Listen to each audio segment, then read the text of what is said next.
Saudara-saudari yang terkasih dalam Yesus Kristus, hadirnya kuasa kegelapan yang berada di bawah pengaruh setan atau roh jahat tidak selalu dalam bentuk kerasukan seperti orang meronta-ronta atau sejenisnya.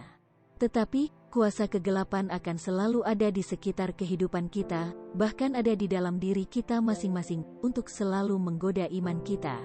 Kuasa roh jahat sering terjadi tanpa kita sadari. Selanjutnya dia akan mengarahkan kita kepada hal-hal negatif, menggoyahkan iman kita, dan akhirnya terjatuh ke dalam dosa. Itu adalah skala kecil kuasa kegelapan, yang sering disebut sebagai pergumulan batin, atau pergumulan iman. Selain iman kita goyah dan terjatuh ke dalam dosa, nyawa kita pun bisa terancam bahkan nyawa orang lain. Itu adalah kabar buruknya. Ada kabar buruk, tentunya juga ada kabar baik.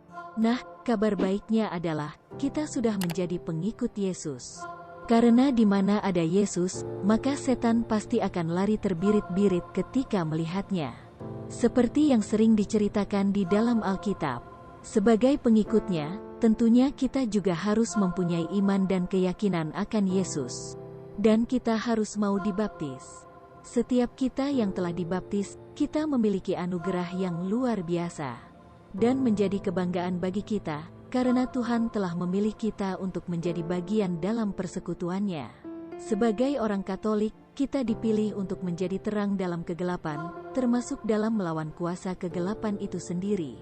Dan sebagai umat beriman, kita tidak perlu gentar sedikit pun.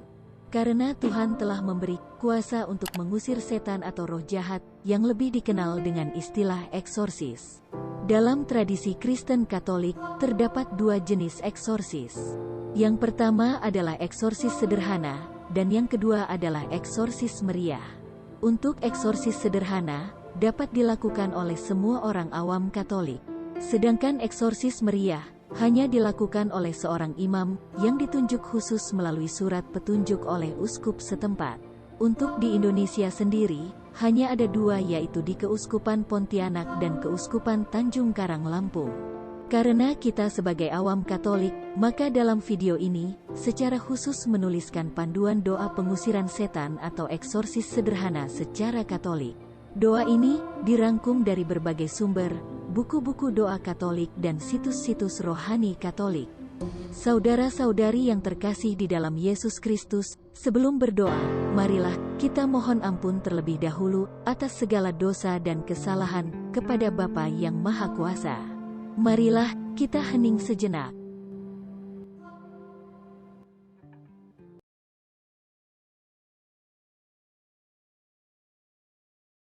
Marilah kita berdoa. Dalam nama Bapa dan Putra dan Roh Kudus. Amin. Dalam nama Yesus dan dalam darah-Mu yang kudus dan berharga. Darah Yesus hancurkan kutuk. Darah Yesus hancurkan mantra. Darah Yesus hancurkan jimat. Darah Yesus hancurkan kuasa setan, baik yang dikirim, dipanggil, atau yang mengikuti. Darah Yesus hancurkan roh iblis yang membelenggu. Dalam nama Yesus, segala roh jahat keluar. Darah Yesus, bebaskanlah dari segala yang jahat. Bersama dengan Santo Santa pelindung kami, dan Malaikat Mikael pelindung kami dari kuasa kegelapan.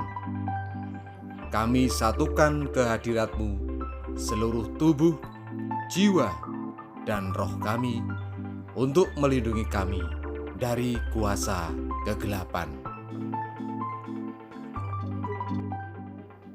Aku percaya akan Allah, Bapa yang Maha Kuasa, Pencipta langit dan bumi, dan akan Yesus Kristus, Putranya yang tunggal, Tuhan kita, yang dikandung dari Roh Kudus, dilahirkan oleh perawan Maria, yang menderita sengsara dalam pemerintahan Pontius Pilatus, disalibkan, wafat, dan dimakamkan, yang turun ke tempat penantian, pada hari ketiga bangkit dari antara orang mati, yang naik ke surga, duduk di sebelah kanan Allah Bapa yang Maha Kuasa. Dari situ Ia akan datang mengadili orang yang hidup dan yang mati. Aku percaya akan Roh Kudus, Gereja Katolik yang kudus, persekutuan para kudus, pengampunan dosa, kebangkitan badan, kehidupan kekal. Amin. Bapa kami yang ada di surga, dimuliakanlah namamu, datanglah kerajaan-Mu, jadilah kehendak-Mu di atas bumi seperti di dalam surga. Berilah kami rejeki pada hari ini, dan ampunilah kesalahan kami, seperti kami pun mengampuni yang bersalah kepada kami. Dan janganlah masukkan kami ke dalam pencobaan, tetapi bebaskanlah kami dari yang jahat. Amin. Salam Maria, penuh rahmat, Tuhan sertamu. Terpujilah engkau di antara wanita, dan terpujilah buah tubuhmu, Yesus. Santa Maria, Bunda Allah, doakanlah kami yang berdosa ini, sekarang dan waktu kami mati. Amin. Kemuliaan kepada Bapa dan Putra dan Roh Kudus, seperti pada permulaan, sekarang, selalu, dan sepanjang segala abad. Terpujilah nama Yesus, Bunda Maria, dan Santo Yosef, sekarang dan selama-lamanya. Amin.